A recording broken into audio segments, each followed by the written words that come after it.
فيديو النهارده بعنوان ليه دخلت في مجال تربية الأغنام. طبعا النهارده أنا هتكلم عن تجربة حقيقية عايز أشاركها معاكم عشان الناس والمبتدئ واللي لسه بيفكر إنه يدخل المجال بتاع تربية الأغنام جديد يكون أو يستفاد من التجربة بتاعتي. وهقول لكم ليه أنا دخلت. مش بتكلم عن حاجة شخصية، أنا بتكلم عن فكرة حقيقية عايز الناس تستفاد منها.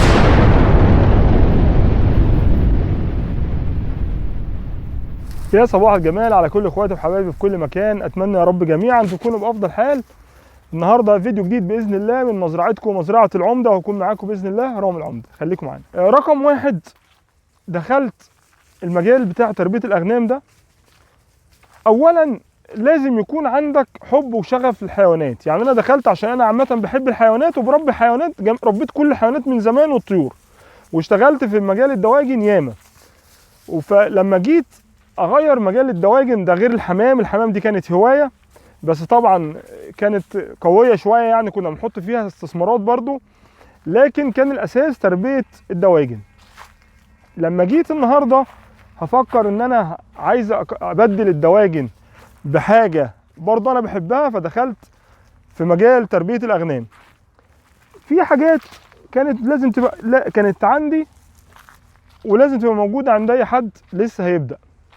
رقم واحد، لازم يكون عندك حب وشغف للحيوانات عشان يكون عندك صبر بعد كده. يعني باختصار، لو حضرتك ما بتحبش الحيوانات او مش بتميل للاغنام يبقى ده مش مجالك.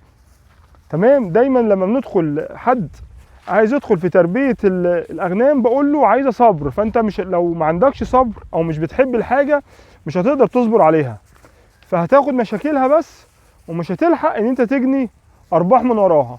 بحب الحاجه اللي فيها انتاج، اللي بتنتج مواليد، اللي فيه مواليد جديده بتولد. يعني بمعنى لو في حاجه انا مش شايفها حيوان او طيور بس انتاجها ما بيصلحش مثلا في الاسر او كده، فدي ما بحبهاش. فانا دايما بحب الانتاج، وده سبب هو اللي مخليني بربي تربيه لانتاج المواليد اذا كان ماعز واذا كان اغنام. مش بميل قوي للتسمين. بس كده سريعا علشان عندي المقومات. يعني انا عندي مكان ينفع اربي فيه، عندي مكان فيه رعي كويس زي ما حضراتكم شايفين. انا هوريكم كده الغنم وهي بترعى.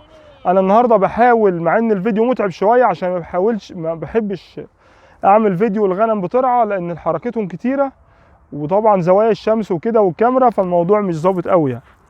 المهم عشان عندي مقومات، او ينفع مش بقول لك لازم يكون عندك الحاجات دي، بس على الاقل اقدر اوفرها عشان بقدر اوفر في التغذيه، والاتنين يمكن مرتبطين ببعض.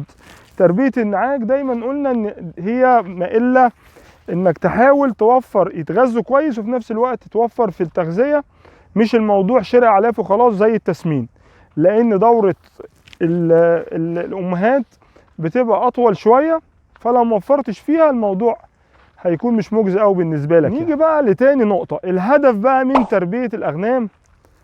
هتكلم على بالنسبه لي ومفروض يكون بالنسبه لاي حد. رقم واحد عندي انا لانتاج المواليد. انا بربي الهدف منه انتاج المواليد. تمام. يترتب عليه طبعا البيع بتاع المواليد. يبقى هو ده، يبقى احنا عندنا الهدف هو يعتبر واحد، ان انا بنتج ماشي وفي نفس الوقت ببيع المواليد او ببيع من الانتاج، او اذا كان المهم في جزء برضو تجاره. لا ما ينفعش مشروع ما يكونش فيه تجاره، مش هينفع تربي بس، لازم هيجي وقت وان انت لازم تسيل فلوس عشان تعرف تصرف على المشروع. النقطه مهمه، ايه الهدف من نشر المحتوى بتاع تربيه الاغنام على القناه؟ مع ان يمكن في الاول حضراتكم كنتوا عارفين ان القناه ما كانتش تخص تربيه الاغنام، بس لسبب مهم جدا، ان انا شفت المكسب والخساره بعيني، فحابب الناس تستفاد من تجربتي وتتلاشى الاخطاء اللي انا غلطتها في الاول في بدايه التربيه، والحاجه الصح نركز عليها ان الناس تعملها. ده السبب الاساسي لنشر المحتوى على القناه. رساله لكل الناس.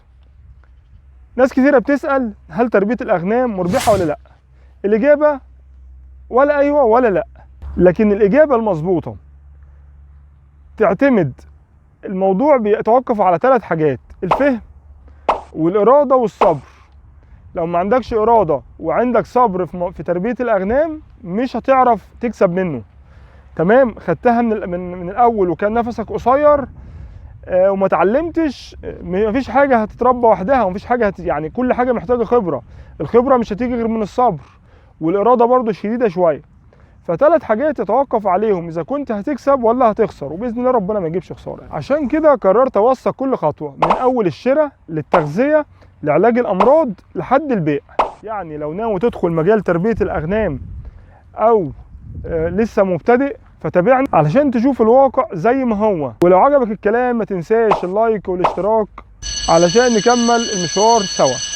كده احنا وصلنا لنهايه الفيديو، والفيديو دوت ما الا بدايه بس من سلسله طويله. زي ما قلنا لكم هنبدا الموضوع من اول الشراء.